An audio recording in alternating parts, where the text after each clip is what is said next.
இது மகிமை நேரம்.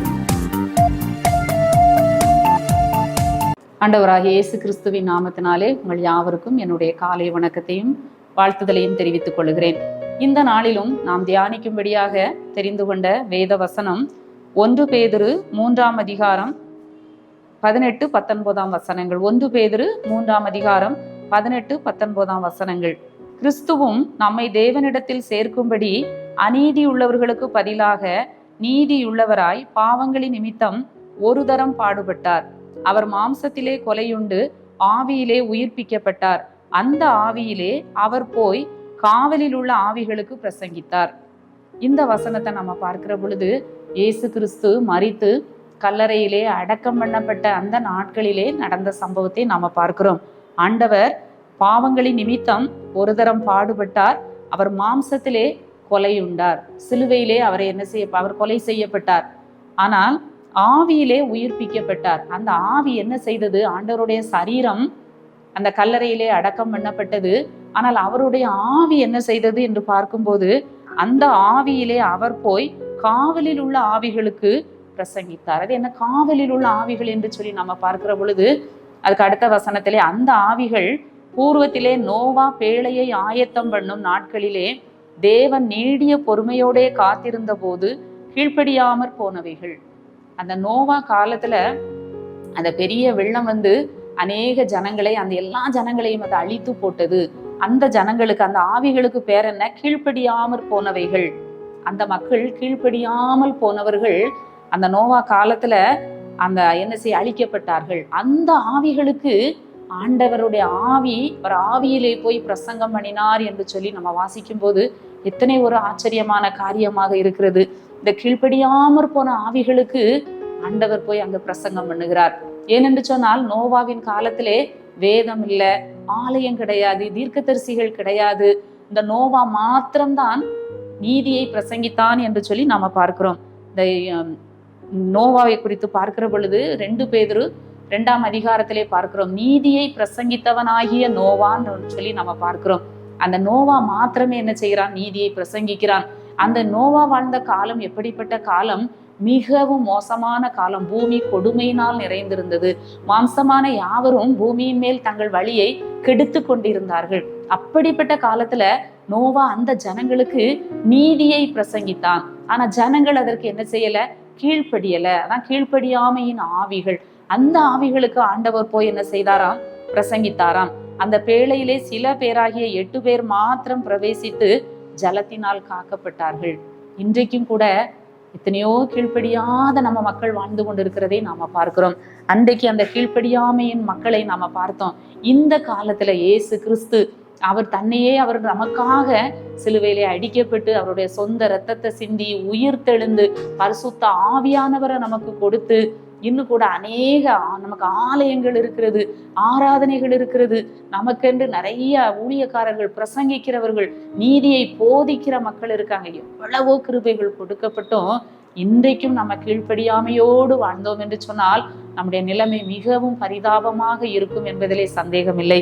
நம்ம வாசிக்கிறோம், கீழ்ப்படியாமையின் பிள்ளைகள் மேல் தேவ கோபாக்கினை வரும் என்று சொல்லி எபேசியர் 5ஆம் அதிகாரம் 6ஆம் வசனத்திலே பார்க்கிறோம். அன்றைக்கு நோவா காலத்திலே கீழ்ப்படியாத ஆவிகள் அழிக்கப்பட்டார்கள். கீழ்ப்படியாத மக்கள் அந்த ஜல பிரளயத்தினால் அழிக்கப்பட்டார்கள். ஒரு நோவா நீதியை பிரசங்கித்தான். இந்த நாட்களிலே அப்படி அல்ல. இயேசு கிறிஸ்து நமக்காக அந்த பூமியிலே அவர் மரித்து இரத்தம் சிந்தி அடக்கம் பண்ணப்பட்டு உயிர் தெழுந்து பரிசுத்த ஆவியானவரை நமக்காக அனுப்பி அநேக நமக்கு நல்ல வேதத்தை கொடுத்து எத்தனையோ சந்தர்ப்பத்தை கொடுத்தும் நம்ம கீழ்ப்படியாமல் இருந்தோம் என்று சொன்னால் தேவ கோபாக்கினை வரும் என்பதிலே சந்தேகமில்லை. நாமும் கூட ஆண்டவருடைய வார்த்தைகளுக்கு கீழ்ப்படிய வேண்டும். காலம் கடைசி காலம். ஒரு எச்சரிப்பு நோவா காலத்துல இருந்து கொண்டே இருந்தது. இன்னும் 40 நாள் வரும், ஜல பிரளயம் வரப்போகிறது, மாம்சமான எல்லாம் அழிய போகிறது. ஆனால் ஜனங்கள் அதை என்ன செய்யல? அந்த வார்த்தைக்கு கீழ்ப்படியவே இல்லை. இப்பொழுது நமக்கு அநேக செய்திகள் வருகிறது. ஆண்டவருடைய வருகை சமீபம், நம்ம ஆயத்தமா இருக்கணும். அந்த பூமி அழிய போகிறது. இயற்கை நமக்கு அழகாய் கற்றுக் கொடுக்கிறது. பூமி அதிர்ச்சிகள், பஞ்சங்கள், கொள்ளை நோய்கள், இன்னும் பல நாடுகளுக்கு நாடுகள் யுத்தம், கலவரம், நமக்கே ஒரு திகில் வருகிறது, கலக்கம் வருகிறது. என்ன நடக்க போகிறது பூமியில? ஆண்டவருடைய வருகையை நமக்கு எச்சரித்து கொண்டிருக்கிறது. நாம் கீழ்ப்படிய வேண்டும். ஆண்டவருடைய வார்த்தைகளுக்கு, வேத வசனங்களுக்கு நம்ம கீழ்ப்படிந்து நடக்கிற பொழுதுதான் நம்ம பாதுகாக்கப்பட முடியும். உங்களோட நம்ம எபிரேயர் 2ஆம் அதிகாரத்திலே நம்ம 2ஆம் வசனத்திலே நாம வாசிக்கிறோம்.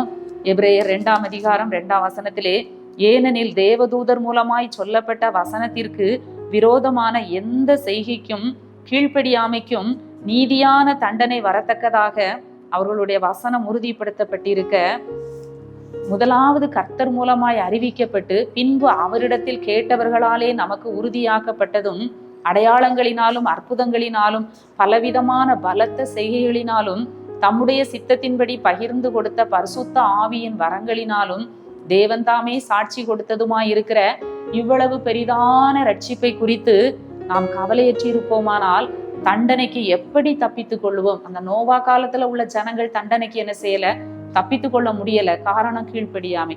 இன்றைக்கு இவ்வளவு நமக்கு கொடுக்கப்பட்டிருக்கிறது. தேவ தூதர்கள் மூலமாக அறிவிக்கப்பட்டிருக்கிறது. கர்த்தர் இயேசு கிறிஸ்து மூலமாக அறிவிக்கப்பட்டிருக்கிறது. அதை கேட்ட அவரோடு கூட இருந்தவர்கள் மூலமாக நமக்கு அறிவிக்கப்பட்டிருக்கிறது. எத்தனை அடையாளங்கள், அற்புதங்கள், பலத்த செய்கைகள், பரிசுத்த ஆவியானவர், இவ்வளவு பெரிதான சாட்சிகள் நமக்கு கொடுக்கப்பட்டு இருந்தோம்.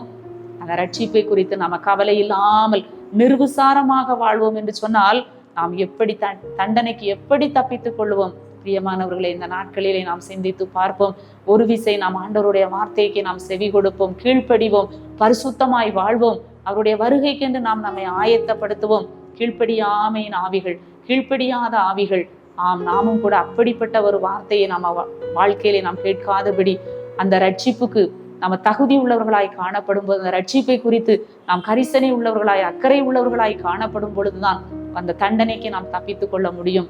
அந்த ஜனங்கள் அழிந்து போனது போல நாம் அழிந்து போகாதபடிக்கு நாம் தப்பித்துக் கொள்ள வேண்டும் என்று சொன்னால் நாம் என்ன செய்ய வேண்டும்? ஆண்டவருடைய வார்த்தைக்கு, இந்த வேதத்திற்கு நாம் கீழ்ப்படிந்து நடக்க வேண்டும் என்பதிலே சந்தேகம் இல்லை. இந்த காலை வேளையிலே நாம் ஆண்டவருடைய கரத்திலே நம்மை ஒப்பு கொடுப்போம்.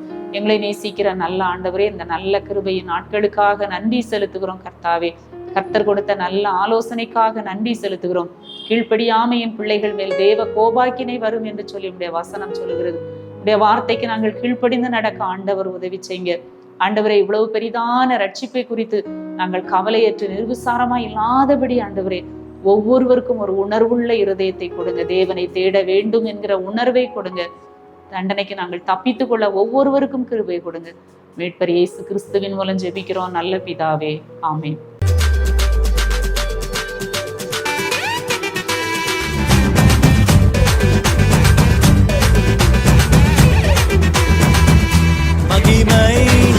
மகிமை